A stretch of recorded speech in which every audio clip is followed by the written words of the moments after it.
Le Seigneur soit avec vous. Et avec votre esprit. Lecture de l'Évangile de Jésus-Christ selon saint Luc. Gloire à toi, Seigneur. En ce temps-là, Jésus prit avec lui Pierre, Jean et Jacques, et il gravit la montagne pour prier. Pendant qu'il priait, l'aspect de son visage devint autre, et son vêtement devint d'une blancheur éblouissante. Voici que deux hommes s'entretenaient avec lui. C'étaient Moïse et Élie, apparus dans la gloire. Il parlait de son départ qui allait s'accomplir à Jérusalem. Pierre et ses compagnons étaient accablés de sommeil, mais restant éveillés, ils virent la gloire de Jésus et les deux hommes à ses côtés. Ces derniers s'éloignaient de lui quand Pierre dit à Jésus, « Maître, il est bon que nous soyons ici. Faisons 3 tentes, une pour toi, une pour Moïse et une pour Élie. » Il ne savait pas ce qu'il disait. Pierre n'avait pas fini de parler qu'une nuée survint et les couvrit de son ombre. Ils furent saisis de frayeur lorsqu'ils y pénétrèrent. Et de la nuée, une voix se fit entendre, « Celui-ci est mon Fils, celui que j'ai choisi, écoutez-le. » Et pendant que la voix se faisait entendre, il n'y avait plus que Jésus, seul. Les disciples gardèrent le silence et, en ces jours-là, ils ne rapportèrent à personne rien de ce qu'ils avaient vu. Acclamons la parole de Dieu. Louange à toi, Seigneur Jésus. Voilà mes amis, quel évangile, quelle lumière, que de choses y a-t-il dans cet évangile. Surtout à la lumière de la divine volonté. Alors, que certains écrivent et disent que c'est difficile, la divine volonté. Et oui, il faut s'asseoir, il faut entrer dans la nuée, il faut travailler, il faut lire la Bible, il faut lire les écrits. On est habitué à avoir des petites satisfactions sensibles, faciles, et on cherche surtout que Dieu, c'est pas tant qu'on aime Dieu, mais on aime les choses de Dieu, ce qu'on fait pour Dieu, ce que Dieu nous donne et tout ça. Et le Seigneur maintenant nous invite à vraiment nous asseoir pour approfondir notre foi et nous montrer le plan qu'il a de toute éternité pour nous. Voyez ? Et c'est ça. Et cet évangile est extraordinaire, mes amis, extraordinaire. Et nous allons le commenter et lire un texte, méditez-le. Et je vous invite tous à prendre du temps, à vous former, à écouter, à travailler, à prendre en note. C'est très important pour les temps où nous vivons, parce que ces connaissances, cette lumière du Christ va fortifier votre foi, elle va l'alimenter et elle va vous permettre d'aller où ? Jusqu'à la croix et de mourir avec le Christ et de ressusciter avec le Christ. Jésus vient pour prendre notre vie et il nous prend et il nous amène où ? Il nous amène à la croix, au sépulcre et on ressuscite avec lui. Mais si on ne veut pas la croix, c'est ce que dit saint Paul, si on est ennemi de la croix et que nous n'avons pour Dieu que notre ventre, eh bien nous sommes les plus malheureux des hommes. C'est la deuxième lecture. C'est là. Se conduisent en ennemis de la croix du Christ, ils vont à leur perte, leur Dieu c'est leur ventre, ils mettent leur gloire dans ce qu'il fait leur honte, ils ne pensent qu'aux choses de la terre. C'est ça. C'est le chrétien aujourd'hui. Beaucoup sont ennemis de la croix, donc ennemis de la gloire de Dieu aussi. La croix est l'amour que Dieu veut nous donner. L'amour est croix ici-bas pour nous sur terre. Il nous donne tout. C'est la croix qui nous protège. Frères, nous avons, voilà. Et alors après, mais non. Notre citoyenneté est dans les cieux. Le Sauveur Jésus qui va transformer nos pauvres corps à l'image de son corps glorieux. Nous allons le voir avec la puissance active qui le rend même capable de tout mettre sous son pouvoir. Ça, c'est ça que nous vivons maintenant. Déjà, la résurrection est là. Avec le don de la divine volonté, nous allons lire un texte. Il nous ressuscite dans notre corps et dans notre âme et dans notre corps par les connaissances qu'il nous donne sur lui. L'Esprit Saint, c'est ça qu'il fait. Il prendra de moi, il vous le donnera, dit Jésus. Vous voyez ? Alors, ce texte, magnifique. Jésus est en prière d'abord. La prière de Jésus ne faisait pas des prières. Il était plongé dans la communion trinitaire, là, avec le Père, le Fils et l'Esprit. Et là, cette prière, cette union du Verbe incarné au sein même de la Trinité, là, il ne va pas pouvoir la contenir, par permission de Dieu, et ça va, son vêtement va devenir tout transparent, tout éblouissant, c'est très intéressant. Donc sa chair, la chair du Christ, le corps du Christ commence à laisser, comme par fissure, dit Jésus, laisse voir cette lumière de la divinité. La plénitude de la divinité habitait en lui, dit l'apôtre, et là, ça sort, vous voyez, ça sort. Donc il faut déjà avoir ça, c'est absolument extraordinaire. Et il parle. Écoutez-le, va dire le Père. Et il parle. Alors il parle, mais là il parle en présence de Moïse et d'Élie. Et lui, il est au centre. Donc il y a le passé, il y a le présent, même on peut penser aux disciples qui sont là, vous voyez, et le futur. Le Christ est le même hier, aujourd'hui et demain.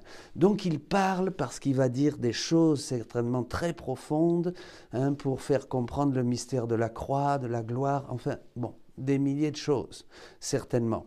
Mais il parle certainement pour faire aussi ce pont. Jésus dit aussi à Louisa qu'il devait parler des choses mineures avant de parler des choses majeures.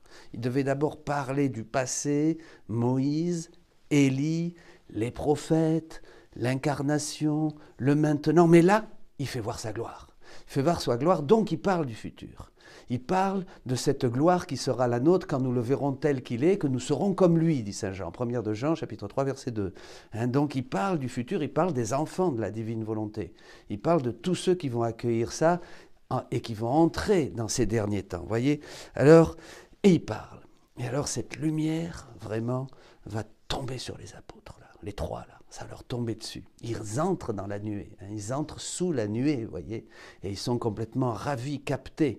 Par quoi ? Mais parce que tout ce qui sort du Christ, ce sont des connaissances. Connaissances, ils comprennent Moïse, ils comprennent Élie, ils comprennent le présent, ils comprennent le futur, ils voient la gloire. C'est comme ils sont téléchargés par une connaissance du ciel, vous voyez, qui est extraordinaire, qui vont après décanter peu à peu et pouvoir expliquer aux autres. Et alors, ils parlent et ils sont séduits par ce parfum. Vous voyez, Paul dit que nous porterons partout le parfum de la connaissance du Christ. Vous voyez, et c'est ça, c'est parce qu'ils sont pris sous la nuit, ils sont séduits, ils sont enchantés. Voilà. Et il est venu les entourer de lumière. Alors on va lire le texte et après on va continuer. Donc Jésus explique que, comme depuis il grandissait en grâce et en sagesse, et donc depuis tout petit, il faisait toujours ses actes dans la divine volonté, chaque acte dans la divine volonté, ses actes dans la divine volonté. Et à force de faire ses actes dans la divine volonté, pour nous c'est pareil, eh bien la lumière augmente en nous. Chaque fois que vous faites un acte dans la divine volonté, que vous invitez la divine volonté dans ce que vous faites, les choses les plus simples, dit Jésus, balayer, allumer le feu, faire la cuisine, parler, servir, prier, tout ce que vous voulez, eh bien cette gloire augmente. Et c'est ça, dit-il, qui est sorti au moment de sa résurrection. Mais là, il donne un avant-goût. Vous me suivez ? Il donne un avant-goût à ses disciples, comme à nous, pour nous fortifier, pour les fortifier. Il dit, « Ainsi le divin vouloir me préparer la gloire, la lumière en ma résurrection. Et en contenant en moi l'immense mer de la lumière de ma volonté, il n'est pas étonnant que, si je regarde, si je parle, si je bouge, tant de lumière sorte de moi, pour pouvoir la donner à tous. » Vous voyez, il veut nous donner ces connaissances, qui sont la vie éternelle. La vie éternelle, c'est qu'ils te connaissent toi, dit Jean. Il veut nous donner ses connaissances. Maintenant, je veux t'enchaîner et t'envelopper dans cette lumière, il dit à Louisa. C'est ce qui se passe pour les disciples. Ces connaissances qui sont parfums, qui sont lumière, vont ravir. envelopper les disciples complètement. Et nous, penser que c'est pour nous, afin de placer en toi autant de germes de résurrection que d'actes que tu fais dans ma volonté.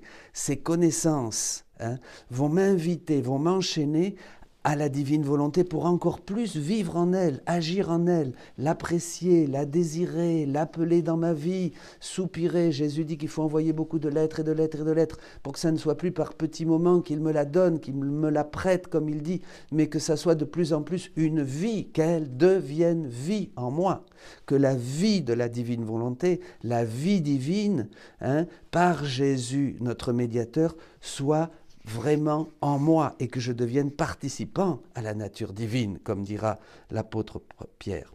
D'acte. Elle est la seule, cette lumière qui sort de Jésus, ces connaissances qui sortent de Jésus, qui ressuscite, qui fait ressurgir, qui ressuscite l'âme et le corps. C'est bien ce que disait saint Paul, par la puissance active qui le rend même capable de tout mettre sous son pouvoir. C'est extraordinaire. Qui transformera notre pauvre corps à l'image de son corps glorieux. C'est ça. Dans la mesure où nous entrons, où nous recevons cette connaissance, écoutez-le, il parle, c'est mon fils bien-aimé. Eh bien, nous entrons dans cette transformation de l'âme et du corps. Le germe de la résurrection. Et attention, la sainteté la plus haute et la plus parfaite. La nouvelle sainteté. Ces germes de résurrection. Ces connaissances, voyez, nous ouvrent les yeux. Les connaissances, dit Jésus, ce sont les yeux de l'âme. Les connaissances qu'il nous donne dans le livre du ciel, ce sont les yeux de l'âme. Ils ouvrent nos yeux sur le ciel. Le ciel devient ouvert, dit le premier chapitre de Jean. Et on comprend les profondeurs insoupçonnées qu'il y avait dans la parole de Dieu. Tout est dans la parole de Dieu.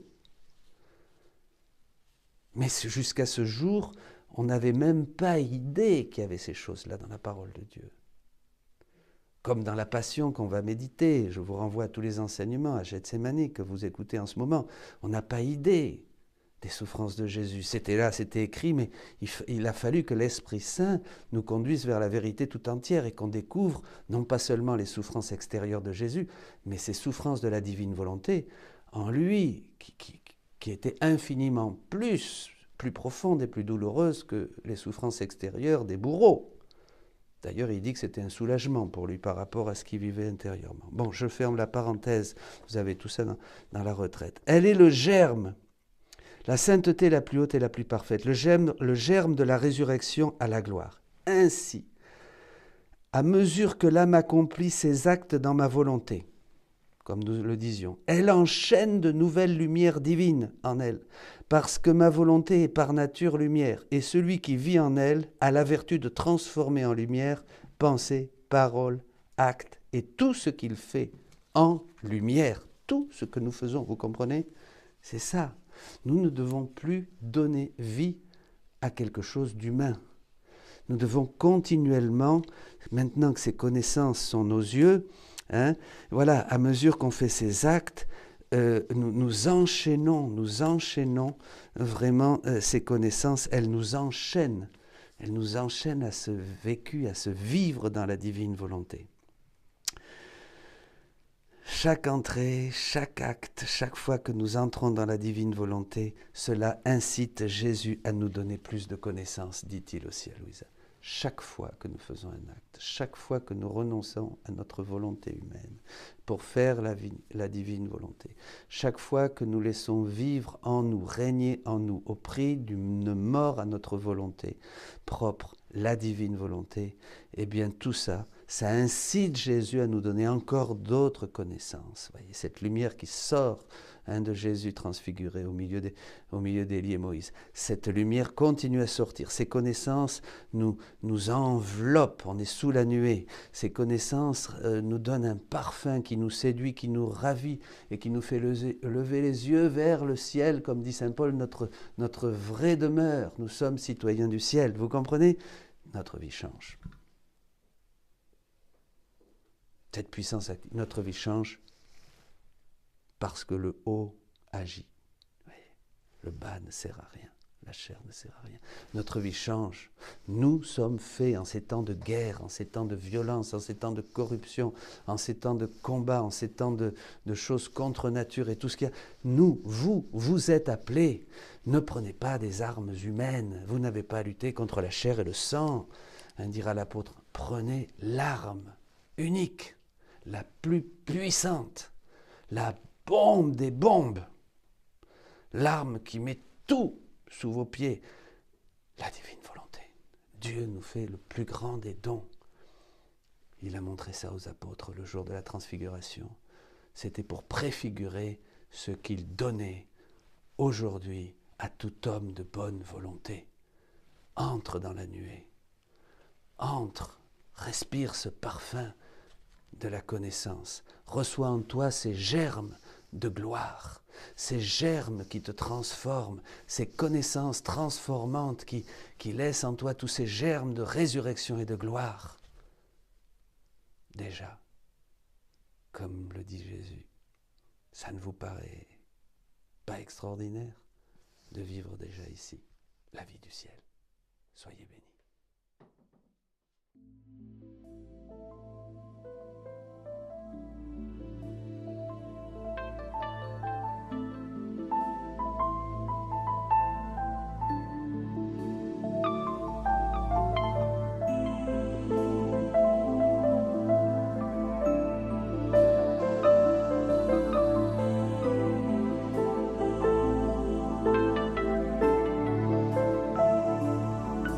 Ô Jésus, mon divin roi, emmène-moi avec toi pour assister à ton agonie au jardin de Gethsémani. J'entre dans ton cœur pour me perdre dans ton amour. Tu m'apprendras à t'aimer comme toi tu m'as aimé. Ô Jésus, mon divin roi, emmène-moi avec toi pour assister à ton agonie au jardin de Gethsémani. J'entre dans ton agonie, l'agonie de ton amour. Tu m'apprendras à souffrir par ton amour. Ô Jésus, mon divin roi, emmène-moi avec toi pour assister à ton agonie au jardin de Gethsémani. Tu prépares un bain d'amour, un fleuve d'amour divin, le fleuve de ton précieux sang qui jaillit tel un torrent. Ô Jésus, mon divin roi, emmène-moi avec toi pour assister à ton agonie au jardin de Gethsémani. L'amour est ta seule passion, l'amour est ta seule raison, l'amour est ta seule croix, l'amour est ta seule loi. Ô Jésus, mon divin roi, emmène-moi avec toi pour assister à ton agonie au jardin de Gethsémani. Marque-moi du sceau de ta loi, que tout en moi soit crucifié, que tout en moi soit consumé au feu de ta volonté. Ô Jésus, mon divin roi, emmène-moi avec toi pour assister à ton agonie au jardin de Gethsémani. Ô Jésus, mon divin roi, emmène-moi avec toi pour assister à ton agonie au jardin de Gethsémani.